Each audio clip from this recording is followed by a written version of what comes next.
At 15, she was traded to a trapper for a bolt of wool. He gave the wool back to her. The bolt was still there when I found her. Cream-colored, rolled tight, propped in the corner of the cabin like a thing on display. She'd never touched it. 4 years in that place and she'd never once unrolled it. I know because I asked her later, much later when she would talk to me about such things. She said it smelled like him, said she couldn't stand to be in a room where it stood without keeping one eye on the door. Her name was Calla. I didn't know that when I first saw her.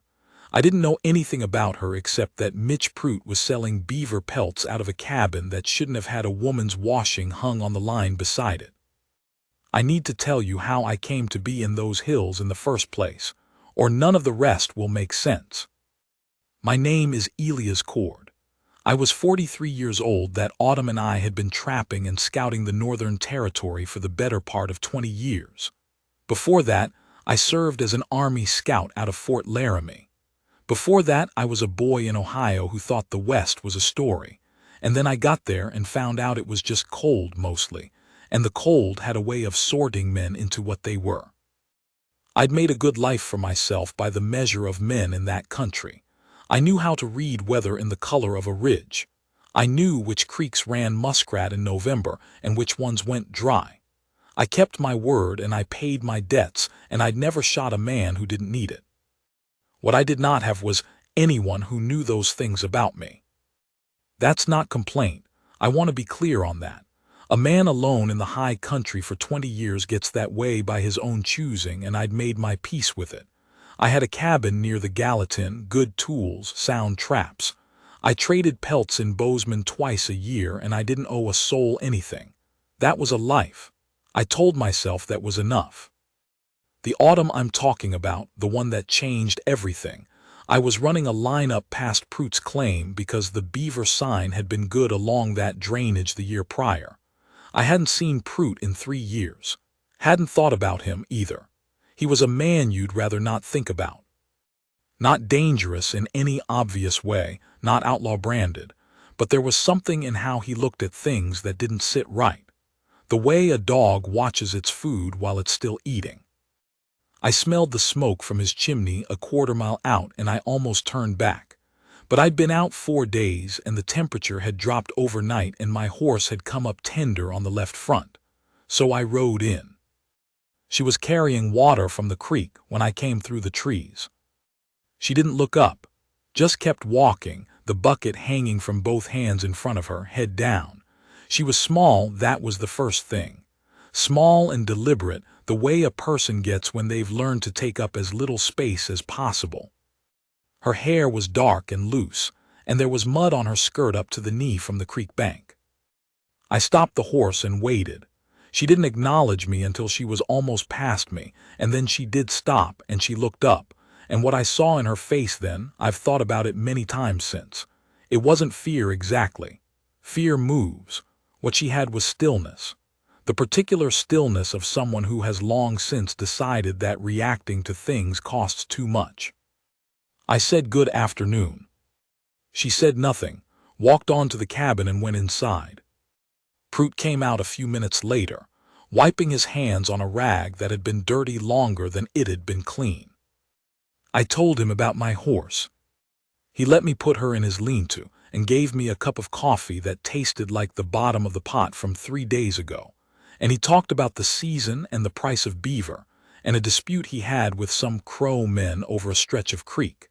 And I let him talk while I tried to figure out what was wrong with what I was looking at. The cabin was too clean. That was part of it.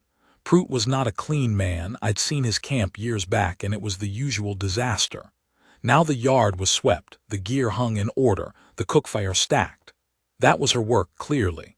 But beyond that, beyond the simple fact of a woman's labor, there was something in the way she moved inside the cabin that I could see through the half-open door.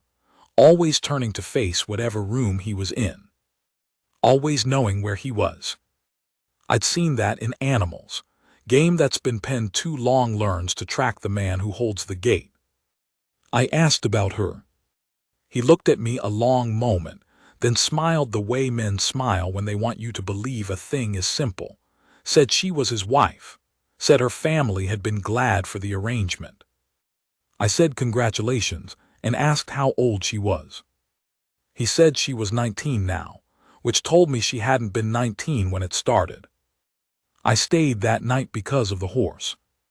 I slept in the linta with the tools and the smell of hay and the cold coming in under the boards, and I lay there a long time listening to the wind off the ridge, thinking about the bolt of cream-colored wool in the corner of that cabin, propped up clean and untouched like something in a dry goods window. I left before dawn. I told myself it wasn't my business. Men have told themselves that in every territory from here to the Atlantic, and they've been right often enough that it becomes a habit. Not your kin, not your county, not your fight. You ride on. I made it about 6 miles before I turned around. I can't explain that entirely. I've tried. There's no single reason I can point to except that I was 43 years old, and I had kept my word to every man I dealt with for 20 years, and something about riding away from that cabin felt like breaking a promise I hadn't made yet but should have. So I rode back. Prout wasn't there when I came through the trees the second time. His horse was gone from the corral. The yard was empty. There was smoke from the chimney, and that was all. I knocked on the door frame. It was open, and she appeared from somewhere inside holding a cast-iron pan like she was prepared to use it. I held up my hands, said I wasn't here to cause trouble, said I'd left something behind, which was a lie, and I expect she knew it. She watched me a long time, then she said, "What did you leave?" I said I wasn't sure, that I'd know it when I found it. She put the pan down on the table without taking her eyes off me. She said he'd gone to check his upper line, wouldn't be back until after dark. I said, "I see." Then neither of us said anything for a moment, and she looked at me the way you look at a thing you don't quite trust but aren't sure you should throw out. She asked if I wanted coffee. I said yes. That was how it started, not with a speech, not with me declaring anything. Just two people sitting at a table with bad coffee and the cold coming in around the door, and her watching me to see what kind of man I was going to turn out to be. I asked her name, she told me, I told her mine. She asked what I did up in these hills, and I told her about the trapping, the line, the season. She asked about the towns and how far it was to Bozeman. She asked, careful, like the question cost her something, whether there were other women there. Not just wives of men, she said, women who ran their own affairs. I said there were some. I told her about a woman I knew who ran a boarding house and kept it with a strictness that made the marshal nervous, made her half smile. That first time I'd seen anything on her face that wasn't stillness. Then she told me, not all of it, not that morning, but enough. Enough that I understood about the wool. Her family had been settlers from back east, farming a hard stretch of land near the Yellowstone with very little to show for 3 years of trying. Her father was not a bad man, she said, in the way people say that when they mean the man was weak in the particular way that made him dangerous to the people who needed him to be strong. The winter of her 15th year, the family had been close enough to the edge that a bolt of good wool and a bag of dried provisions had looked to him like salvation. Prout had presented himself as a man of property and prospects. Her father had believed what he wanted to believe. She had been given no choice in the matter. She was 15 and it was cold, and her family needed the wool. She told me this looking at the table, not at me. Her hands were flat on the wood. She said she'd never blamed her mother, who had wept for a week. She said she didn't know any more how she felt about her father. She said she'd stopped feeling most things about Prout a long time ago because it was the only way to get through a day. She was 19. She'd been in that cabin 4 years. I asked if she wanted to leave. She looked up at me then, really looked at me, not the measuring look from before, something else.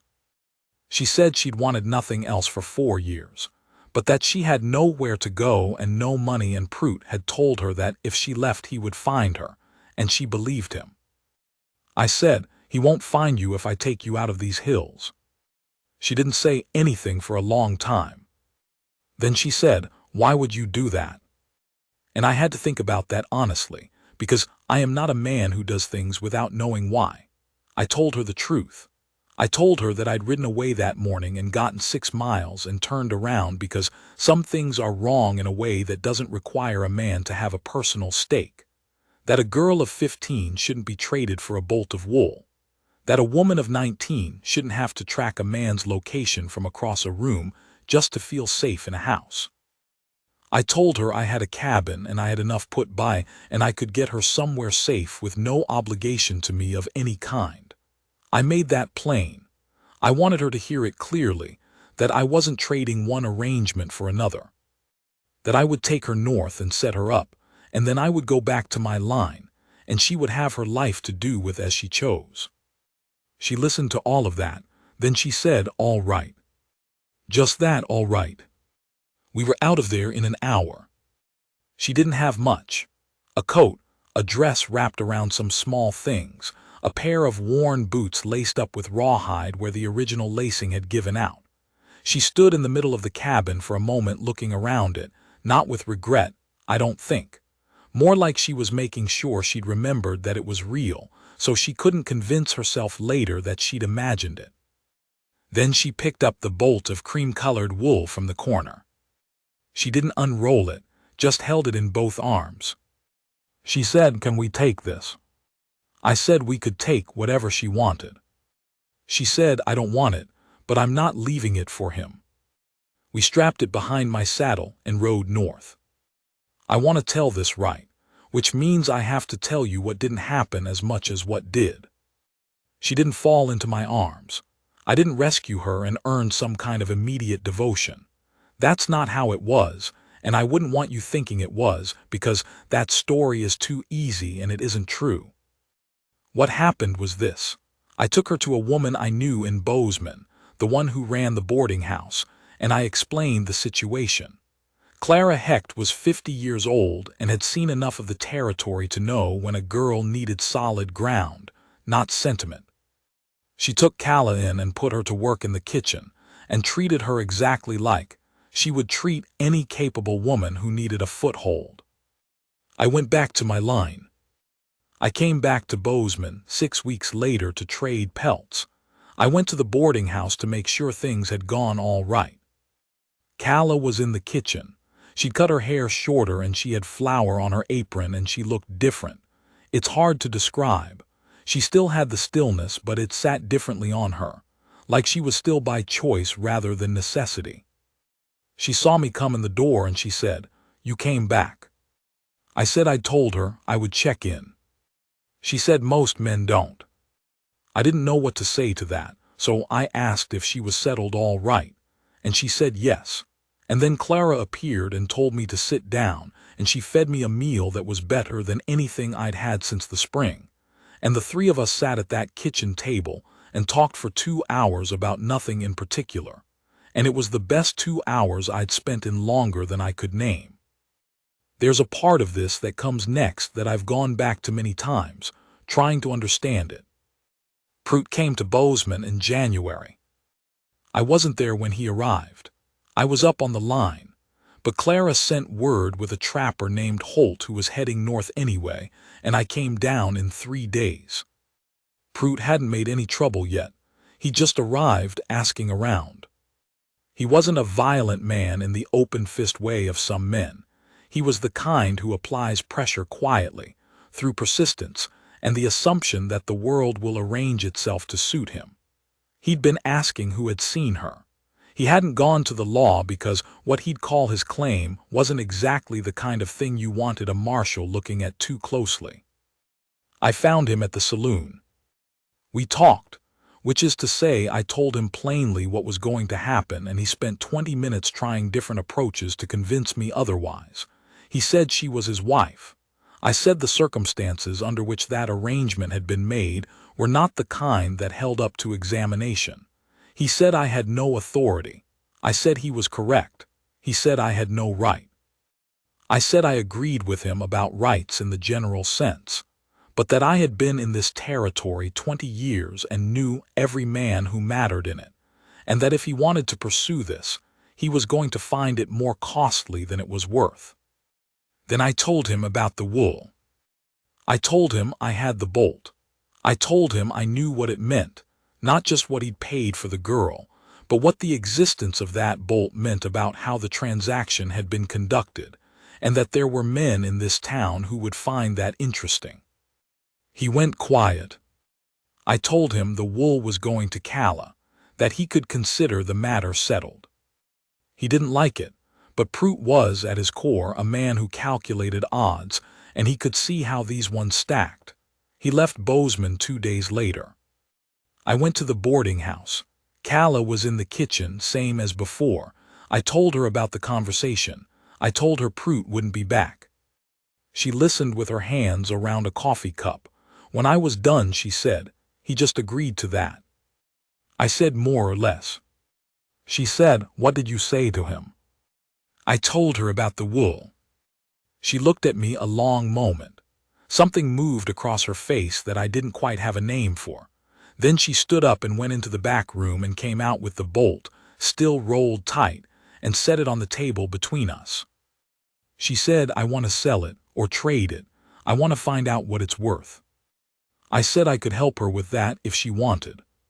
She put both hands flat on the bolt and looked at me the way she had that first morning in the cabin, not the measuring look, the other one. The one I'd thought about on the trail north more times than I'd intended to. She said, "Elias." She'd never used my given name before. She said, "Why are you still here?" I said I wasn't sure. She said, "I think you are sure. I need to say something here, and I want to say it plainly." I was 43 years old, and I had never in my life been looked at the way Calla looked at me that afternoon. I had been capable and useful, and I had done my work well and kept my word and built a life in a hard place, and none of that had ever made me feel known, seen, like who I was underneath the doing of it was something a person was glad to be near. She was 19. I was 43. I want to be clear that the thought of anything other than what I'd promised, getting her to safety, her life to do with as she chose, had not entered my head. What she said next surprised me entirely. She said she knew what she was going to do with her life. She said she'd decided in the 6 weeks she'd been at the boarding house. She'd been watching Clara and thinking about what she wanted, and she knew now. I asked what that was. She said, "I want to learn this country, the way you know it. I want to understand it." I said she could do that. Clara could help her find work with people who knew the land. She said, "I want to learn it from you." I said she should think carefully about what she was saying. She said she'd had 6 weeks to think carefully. I said I was 24 years older than her. She said she'd figured that out already. I said I wasn't the easiest man to be around, that I'd been on my own a long time and had ways about me that some people found difficult. She said she'd noticed and that she didn't mind them. I said I lived in a cabin near the Gallatin that was not set up for any kind of comfort. She said she'd been living in a cabin with Mitch Prout for 4 years, and she was confident she could manage. That made me laugh. First time in I don't know how long. Real laugh, not the polite noise men make when something is mildly funny. She looked startled and then she smiled, and it was the first real smile I'd seen on her face, and it rearranged something in me. We were married in March in Bozeman by a preacher who knew Clara and asked very few questions. Clara stood witness, and afterward fed us the best meal I'd eaten in 20 years, and pretended not to notice when Calla took my hand under the table and held it. That moment, her hand finding mine under the edge of that table, I have thought about it more times than I can count. The weight of it not heavy, just real, her choosing that, choosing me. I was not a man who'd expected to be chosen by anyone. I'd built a life that didn't require it, and I'd told myself for years that what you don't expect, you don't miss. I was wrong about that. The bolt of wool. I told you I'd come back to it, and I will. We traded it in April to a dry goods man in Bozeman, cream-colored wool, barely touched, good quality. Got a fair price. Calla stood at the counter and named what she wanted for it without wavering, and the man gave it to her because there was something in how she said it that made arguing seem like the wrong idea. She used the money to buy a mare, a young one, gray with a white blaze. She'd never ridden before Prout's place, and she was not a natural, but she was stubborn in the way that means you get back on when the horse puts you off, and she did, every time until the mare and she came to an understanding. She named the mare Wool. I asked her why. She said, because she cost the same and she's worth considerably more. I didn't have anything to say to that. I just looked at her, my wife, this woman I had not planned for and could not account for and would not trade for anything the territory could offer, and I thought, this is the thing that gets built when two people decide to be honest with each other. That's not a simple thing, I know that. Most of my life had been simple things done well, and I'd been proud of that. Trapping and scouting and keeping word, these are honest trades and I hold no shame in them. But a life shared is not simple. It asks you to be known, which is harder than it sounds after 20 years of not being known by anyone. She made it easy, not because she was easy, she was not. She was sharp and she had opinions, and she was learning the country at a pace that startled me and would occasionally be right about something before I was, which she was kind enough not to make a production of, usually. But she made being known feel like something worth trying, which is not a thing I had believed before. By the second summer, we had a system worked out. I ran the line in the high country from October to February. She stayed on the Gallatin, tended the cabin, ran what trade she'd established with a couple of neighboring homesteads. They'd started coming to her when their stock was sick, because she had learned enough from an old Crow woman she'd met through Clara that she could do more than most.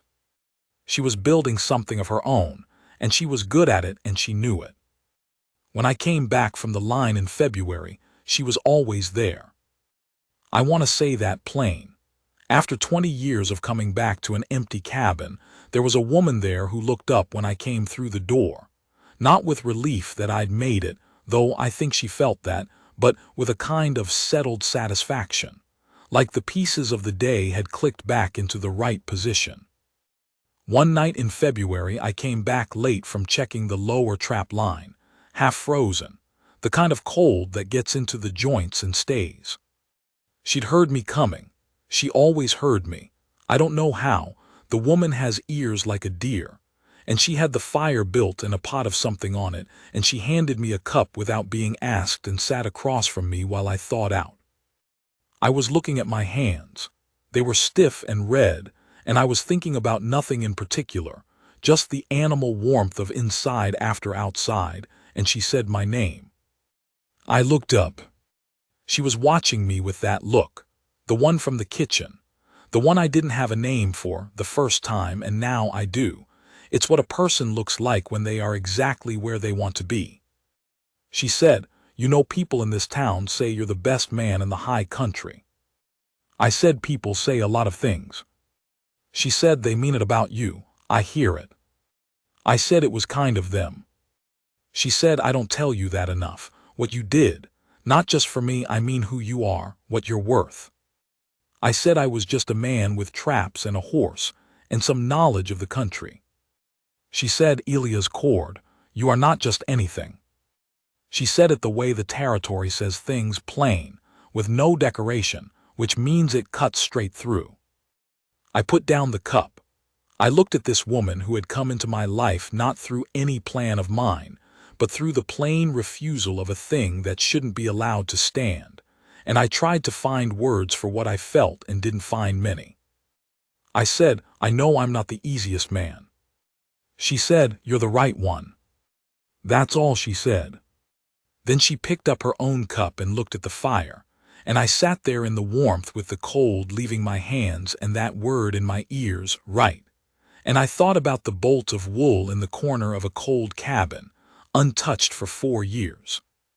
I thought about a girl who had kept herself intact through 4 years of being treated like something that was traded, not chosen, who had emerged from that with her own will whole and her own mind working and her own sense of what things were worth. She was the one who had named a horse Wool and said it plain like a verdict. She was the one who'd sat at a table in a boarding house kitchen and decided what she wanted her life to be and then said so without apology. She had chosen me. With full knowledge of what I was, the age, the solitude, the habits, the cabin that was not set up for comfort.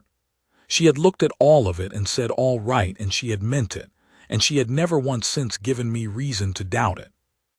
That is what I mean when I say she gave the wool back to me, not the bolt, the thing it stood for. Her first choice, given to me freely without trade. We are old now, both of us. Well, I am old. She says she is not yet, and I don't argue with her about much. The cabin on the Gallatin has been added to twice.